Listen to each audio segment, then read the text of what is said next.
Okay, should we make a start? Because it's 6 o'clock.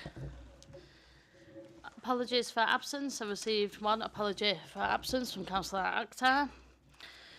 Urgent business. I've agreed to accept one item of urgent business as the decision cannot wait until the next meeting of Cabinet, and that item is family hubs and will be considered at item 13. Declarations of interest. Does any member have interest to declare on any item on the agenda? No. Public question times. There are no public questions to consider. Item 5. Minutes of the Cabinet meeting held on the 12th of December 2022. Does Cabinet agree the minutes as a correct record of the meeting held on the 12th of December 2022? Thank you.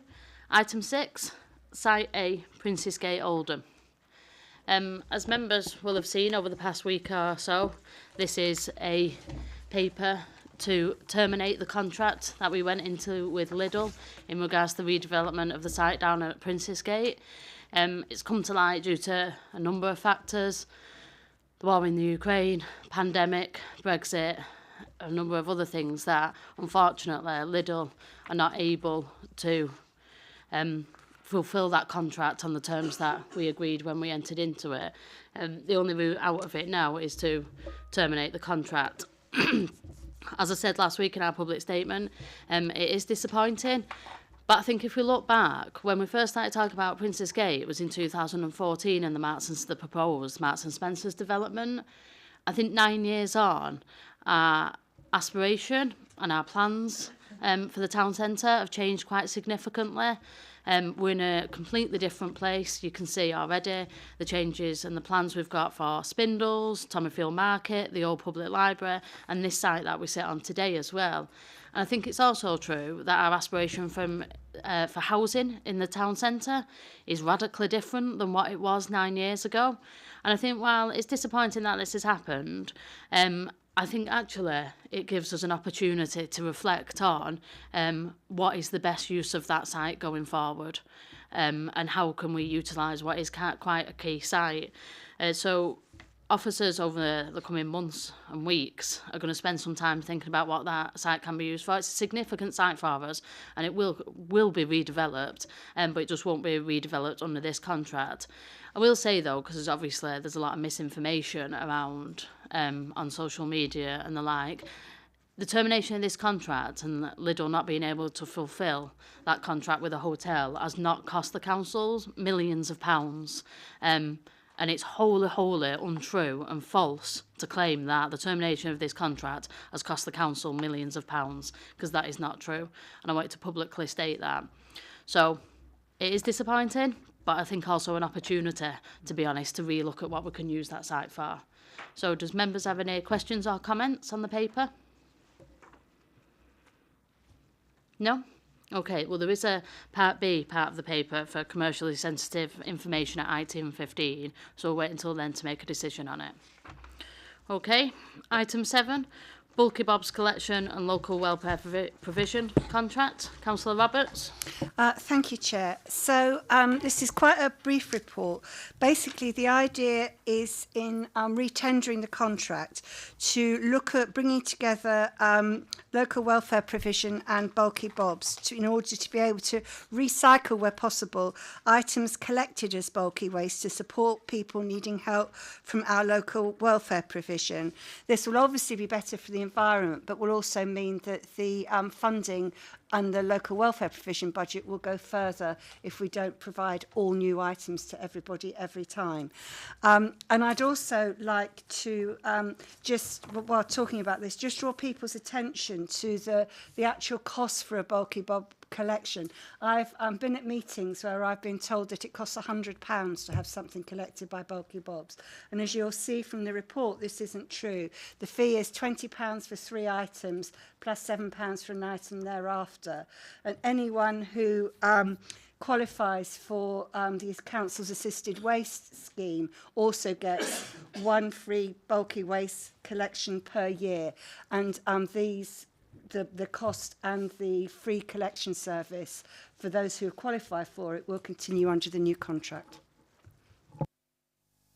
Thank you. Any questions or comments? No? Okay, thank you. The only thing I would say, I suppose it's similar to what you said, this is a really good service that we offer, and I think we do need to push it out a bit more. It's a lot cheaper than people think it is, and I've had that conversation quite recently with one of my neighbours, actually. But actually, it's loads cheaper than trying to get your man with a van or whatever it is who sometimes could end up fly tipping. We end up prosecuting you. You know, this is a safe and secure way to get rid of your unwanted items at a really low cost as well. So, you know, welcome the report, and I think they do great work, and I think we should do more as a council about pushing the provision for bulky bobs. Are we all in agreement with the paper? Agreed. Thank you. Oh, sorry, I do apologise. There's a part B, isn't there? So it'll be taken later on at item 16. Okay, item 8, councillor tax base and non-domestic rates tax base forecast for 23-24. Councillor Jabbar. Thank you, Chair. So this is a rather technical report, but it's an important one in setting our income from council tax and business rates for next financial year. So if I can deal with the council tax based first. So what we're projecting is that next year it will increase to 58,500. That's an increase of 1,050 from last year. And that's come about from two sources. One is the increasing number of new properties that we're getting in the borough, so new homes. And the second one is from the revision of the number of people who claim discounts in council tax. So that's a good news, Chair, and we'll be using this new base to set our council tax for the financial year 23-24. The second part of the report is relating to business rate income. So this is not finalised, but on page 28, third paragraph, it gives you an indication of what we might be getting. So we're forecasting that we'll get 48.499 million. That's slightly a decrease from last year. And we're requesting Cabinet tonight to give us delegated authority to finalise these set of numbers before we submit it to government. I'm happy to take any question, Chair. The full recommendations of the report are detailed in page 29. Thank you, Councillor Jabbar. Any questions or comments? No? Does Cabinet agree the recommendations as detailed in the report? Agreed. Thank you. Item 9, Wrigglerhead Solar Farm, delivery options. Councillor Jabbar. Thank you very much, Chair. This is a report that I've been waiting for a long, long time to come before Cabinet for approval. It's finally here. It's a wonderful, exciting project. We could be the first local authority in GM to develop a 1 megawatt ground-mounted solar farm. So I'm genuinely excited by it. And it's going to deliver renewable energy for us from a site which is currently disused. It will also save up to 50 tons of carbon dioxide each year, and that's important in our fight against climate change, and it contributes to the target that we have for carbon neutrality, just not in Oldham but also in GM. So, Chair, this is a really exciting project, as I said, and all the details are in here. If Cabinet are prepared to agree, then we'll go out to tender, and I'm hoping this will be completed September, October time this year, and that it will be, as I said, probably the first ground-mounted solar farm anywhere that's been done by a local authority in Greater Manchester. I'm happy to take any question. As you can see from my voice, Chair, I'm slightly excited by this report. Any questions or comments? No? Okay, thanks, Councillor Jabbar. Yeah, you are Oldham's very own Greta Thunberg, if I'm being honest. And, you know, I'm pleased for you more than anybody else that this has finally come forward. But, you know, it's been a long time in the making, to be fair. And it is really impressive, and the potential for that site is quite significant. We have really ambitious targets in Oldham around carbon neutrality, and this will go a long way to ensuring that we achieve these. But I think wider than that, last week, we were successful with £20 million bid from the Levelling Up Fund. we're one of only 3 areas in Greater Manchester to be successful, and that was around green tech and innovation as well. And whether we agree about the levelling up and what that means and is that a sustainable way to fund local government or not, well, it's not. But what that does tell you and what that is a recognition of the ambition of the council by central government and that we're on the right path. And that we are really ambitious for green tech and innovation in this town, and none more so than Councillor Jabbar. So thank you to him for his work on that, and thank you to the officers as well on what is, as you say, a really exciting project. Thank you. Does Cabinet agree the recommendations in the report? Yeah. Okay, thank you.